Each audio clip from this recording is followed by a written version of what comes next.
Dans les épisodes précédents, nous avons vu comment François Gémen utilisait un faux semblant écologique et scientifique pour s'imposer comme expert climatique dans les médias tout en poussant son agenda pro-mobilité et progressiste. Il n'est pas un cas isolé, mais il est emblématique de la tentative des médias de reprendre en main le narratif de la crise écologique.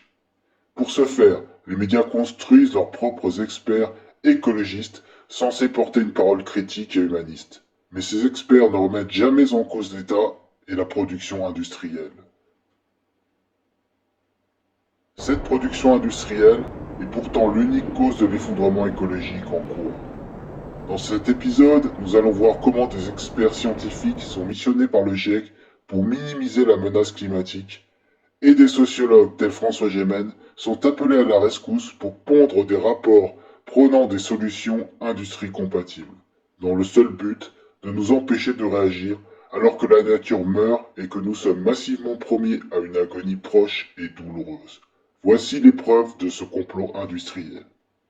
Alors le problème avec ces vrais scientifiques, c'est qu'ils sont un peu ternes et ils ne sont pas souvent invités dans les médias. Alors on les voit quand même, mais beaucoup moins que des personnages comme François Gémen ou le fameux Jean Covici d'ailleurs, qui n'est pas un vrai scientifique aussi. Et oui. Euh, donc ces gens sont un peu ternes. Pourquoi ils sont un peu ternes? Pourquoi ils ne sont pas souvent invités dans les médias ou pas dans des proportions aussi importantes? Parce qu'ils sont ternes, parce que ce sont des gens qui sont beaucoup moins affirmatifs, qui n'ont pas de récit à vendre, contrairement à François Gémen, et qui se limitent souvent à leur domaine d'expertise et adoptent une position donc assez conservatrice qui tente de minimiser les conséquences, qui tente de minimiser les conséquences du réchauffement. Parce que en fait, ils ne veulent pas passer pour des guignols auprès de leur communauté. Et en tout cas, s'il y avait un défaut des modèles de climat, ça n'est pas celui de surestimer leur accentuation. Donc ça, c'est quelque chose à noter. Ça serait plutôt de sous-estimer. Ça peut l'être, à vérifier. Et dernière chose... Ce que vous nous dites, c'est que c'est à vérifier que les modèles climatiques sous-estiment en fait... Quand on est scientifique, un vrai scientifique, on doit publier, et c'est ça qui est important pour conserver son statut de scientifique. Et donc, on doit pas. On a une communauté de chercheurs, de scientifiques, auxquels on doit un certain, disons, une certaine adhérence. On doit se conformer aux exigences de cette communauté pour pouvoir publier. Parce que c'est eux qui, in fine, vont, quand ils reçoivent vos papiers, c'est ce qu'on appelle le peer review, et ils vont analyser vos données, et s'ils sont pas contents, ils vont le rejeter. En général, il y a 3 pairs. Moi, j'ai publié, bon, beaucoup de gens publient. On envoie son papier à Nature ou n'importe où, à Science. Et ce qui se passe, c'est que ce papier est ensuite envoyé à 3 personnes qu'on ne connaît pas du tout. Et on reçoit, ces personnes de façon anonyme vont faire un rapport sur vos données. D'accord? Et ils estiment que la publication est bonne ou mauvaise. Mais si les gens connaissent votre personnalité et qu'ils savent que vous racontez absolument n'importe quoi sur les plateaux de TV, ça donne une mauvaise image. Et par exemple, il y a aussi la publication, mais il y a aussi l'obtention de fonds. Et si on a des propos pas très sérieux, en général, qui font polémique et qui ne vont pas dans le sens de ce qu'attend votre communauté, c'est pas très bon pour l'obtention de financement. Donc ces gens ont tendance à être conservateurs parce qu'ils ont peur de la réaction de leurs collègues.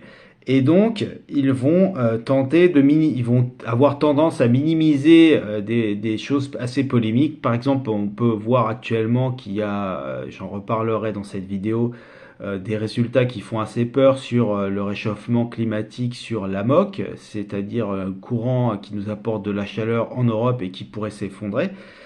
On voit que ça crée des réactions et que les auteurs, il faut un certain courage pour évoquer des résultats aussi perturbants. Donc évidemment, François Gémen, Valérie Masson-Delmotte et Hervé Le Treut, tous ceux qui bossent en permanence sur ces sujets, vont pas lancer sur des plateaux des choses des bombes parce que après ils doivent les assumer et c'est pas très pratique dans leur carrière scientifique. Donc pour eux, ce sont d'abord des scientifiques, ce ne sont pas des communicants comme François Gémen et ils ont une carrière scientifique, une vraie. Et donc, ils doivent se conformer aux attentes de leur père. Donc, c'est pour ça que ces scientifiques sont un peu ternes et ne font pas dans le sensationnalisme et que, ce sont pas des bons clients, pas du tout. Et c'est pour ça qu'on les voit assez peu.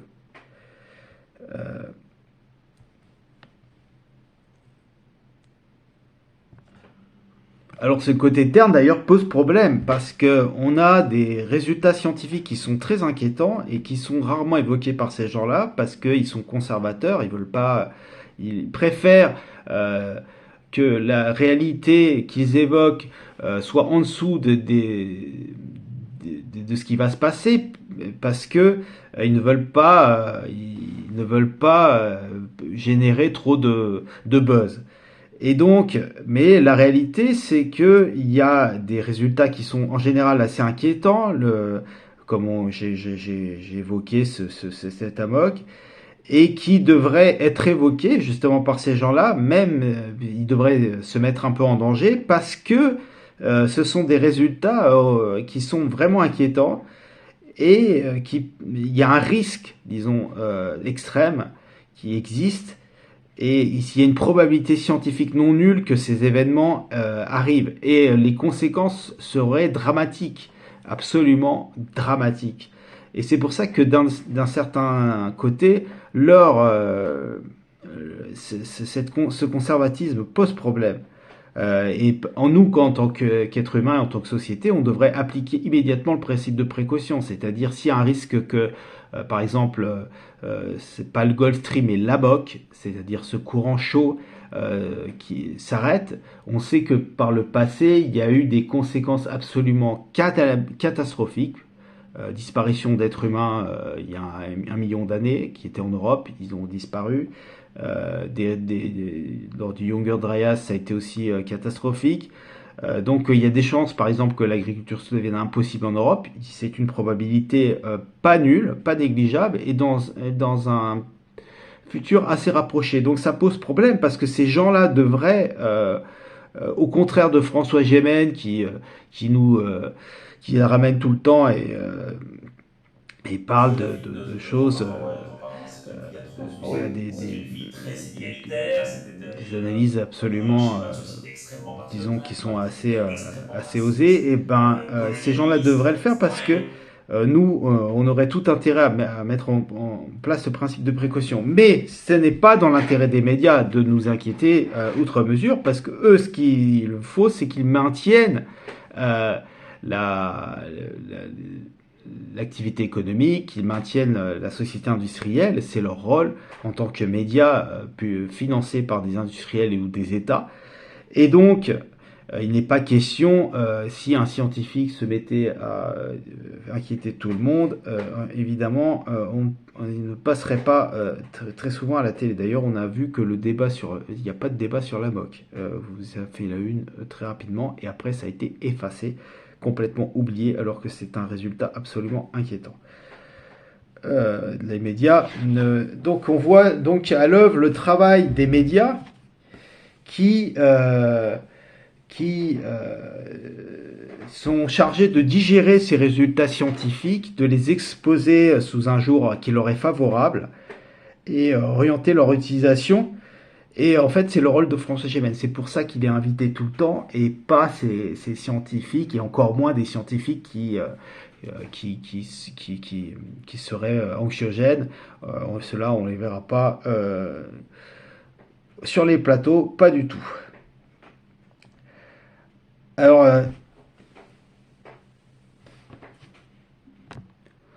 donc les médias sont constitués de journalistes qui sont payés par le système industriel et ce sont en fait des porte-paroles.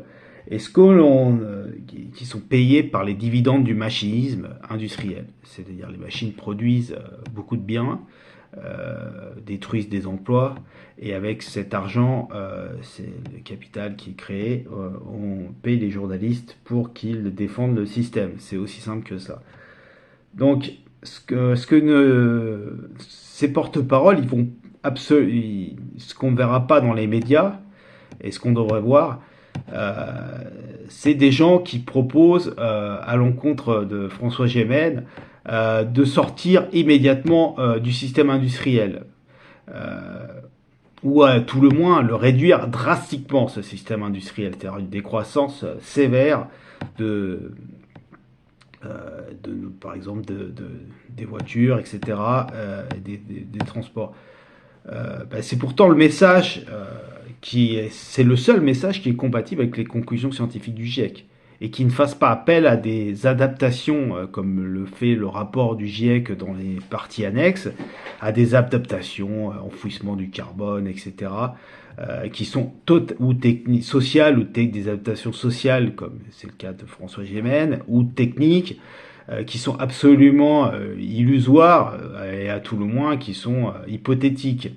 Vu l'urgence, ça devrait être le message qui devrait être transmis par les médias, c'est-à-dire il faut absolument tout de suite réduire la voilure. Alors c'est pas du tout ce que propose François Gémen, et on verra jamais, par exemple dans les médias, quelqu'un qui dit il faut tout de suite détruire l'aviation commerciale, il faut arrêter ça, c'est pas possible. Et surtout le tourisme, c'est complètement incompatible avec notre survie sur la planète. Réduire l'aviation à des urgences, c'est même pas ce que propose Jancovici. Lui, il propose d'avoir 4 voyages par an dans la vie, et il le propose d'établir ça à je sais pas quelle date, parce que d'ici là on cuira. Donc c'est absolument c'est insignifiant pour les émissions présentes qui posent problème. Donc même Jancovici là-dessus ne propose rien. Alors on voit que cette stratégie médiatique fonctionne pour étouffer toute position radicale au système. Et donc elle sert à digérer les résultats scientifiques du GIEC, et à en faire un encadré, des fioritures, à les digérer pour les rendre présentables à la société industrielle. Mais en fait, il y a une volonté politique derrière. Derrière tout ça, il y a un objectif politique, et c'est le résultat d'une politique qui a été initiée donc par Ronald Reagan et Margaret Thatcher. Quand on étudie l'établissement du GIEC, c'était l'objectif du GIEC. C'est l'objectif du GIEC. L'objectif du GIEC, c'est de canaliser. C'est un organisme qui a été créé par ces deux Ostrogoths et d'autres autour, pour en fait canaliser, parce qu'ils ont bien vu que ça posait un problème, ce réchauffement climatique, cet effet de serre pour la société industrielle, et valait mieux prendre les devants. Donc ce qu'ils ont fait, c'est qu'ils ont organisé tout cela pour pouvoir canaliser la pensée scientifique, la recherche scientifique, et surtout, disons, l'interface médiatique et sociale de cette recherche, et avoir la main dessus. Et c'est pour ça que le GIEC a été créé. C'est un organisme politique, en fait, le GIEC. C'est pas un organisme scientifique. Ils ne font pas de la science au GIEC. Personne ne publie dans le cadre du GIEC. C'est pas un organisme scientifique. C'est en fait un organisme de communication mondiale pour présenter des résultats scientifiques qui sont effectivement scientifiques, mais sur les présenter et exclure, avoir, disons, la main sur ces résultats. En fait, si on regarde, c'est assez complexe, l'établissement du rapport du GIEC, mais il n'y a pas que des scientifiques qui sont nommés, il y a des experts de différents pays, et certains experts ne sont pas des scientifiques, mais ils ont le regard, la main sur sur le rapport final. Et de fait, les résultats les plus qui sont les plus inquiétants sont souvent exclus du rapport. Par ailleurs, à ce rapport a été ajouté, à cet organisme, disons à la science dure, a été ajouté des parties annexes, les parties le groupe 2, 3, etc., dont fait partie François Gémen, pour pouvoir désamorcer cette bombe climatique et la rendre compatible, au résultat, on a ajouté des solutions, qui sont des solutions industrielles évidemment, pour pouvoir le rendre compatible avec la société industrielle. Il était hors de question de laisser... Donc le but du GIEC, ça a été de priver les écologistes radicaux, de leur couper l'herbe sur le pied et de monopoliser l'espace médiatique à leur place. C'est-à-dire qu'il n'est pas un scientifique radical. Bon, par exemple, le scientifique de la NASA, il est assez radical. Comment il s'appelle? J'ai oublié son nom, là, celui qui a un chapeau. C'est celui qui a justement travaillé sur l'effet de serre sur Vénus et qui était assez inquiet. Celui-là, il n'est pas resté très longtemps à la tête. Disons, il fait plus de la politique maintenant. Donc, on voit que il fallait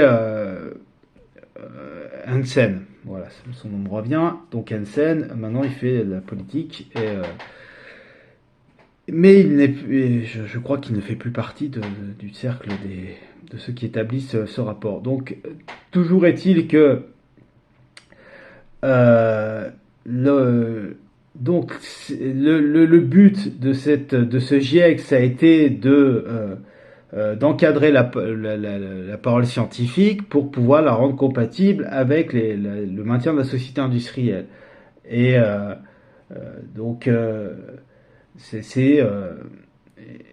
parce qu'il y avait un danger à l'époque, on voyait très clairement que les titres alarmistes dans la presse sur le climat, c'était pas très bon et valait mieux faire une synthèse soi-disant plus sérieuse pour rassurer un peu les gens et leur dire qu'il y a toujours l'espoir de maintenir cette société industrielle, de l'accompagner et à la fin tout ira bien. Donc c'est un peu le but du GIEC et ça a parfaitement marché. On voit bien que durant les différences, ça a calmé tout le monde. Ça a une puissance médiatique phénoménale et ça n'a absolument pas fait baisser les émissions. Bien au contraire, ça n'a rien fait de concret. Ça n'a eu aucun résultat sur le réchauffement climatique. Les travaux du GIEC n'ont eu aucun résultat et c'est très bien illustré. Vous connaissez par exemple les courbes de Jancovici.